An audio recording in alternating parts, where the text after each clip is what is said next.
હું સોઢા ચંદ્રસિંહ, કચ્છ દિવ્યાંગ ફેડરેશન અને તમામ પ્રજ્ઞાચક્ષુ ભાઈઓ લગભગ અમે 50 જણ કલેક્ટર સાહેબને રજૂઆત કરવા આવ્યા છીએ કે સરકારી અંધશાળા જે છે એને ક્યાંક ને ક્યાંક સ્થાનિક તંત્ર દ્વારા એ બંધ થઈ જાય એવા ઉદ્દેશ્યથી અમુક બાબતોને ડિલે કરવામાં આવે છે.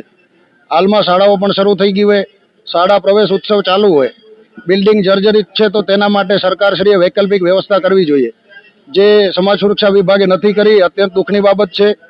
તો અમારી લાગણી અને માગણી એ છે કે સરકારી અંધશાળાના બાળકોનું જે શૈક્ષણિક ભવિષ્ય છે એ જોખમાય નહીં, અને એના માટે તાત્કાલિક જે કાંઈ દરખાસ્તો આવી છે મકાન માટેની, એ ભાડાના મકાન મળે એમ છે. તો વહેલી તકે એ બાળકોને શૈક્ષણિક ભવિષ્યને ધ્યાને રાખી અને વૈકલ્પિક વ્યવસ્થા કરવામાં આવે એવી કલેક્ટર સાહેબને મળીને અમે પ્રાર્થના કરવાના છીએ. મને સંપૂર્ણ વિશ્વાસ છે રાજ્યની સરકાર પર અને કલેક્ટર સાહેબ પર. નરેન્દ્રભાઈ મોદી દિવ્યાંગો માટે અત્યંત ઊંડા ઉદ્દેશ્યથી ઘણા બધા કાર્યો ચલાવી રહ્યા છે, ઘણી બધી યોજનાઓ છે, પણ ક્યાંક ને ક્યાંક સ્થાનિક જે અધિકારીઓ છે, ઓફિસરો છે, એ અમને લાભો મળવા નથી દેતા. અમારા કોઈ પણ અંધ બાળક શિક્ષણથી વંચિત ન રહે એના માટે આ એક પ્રયાસ છે.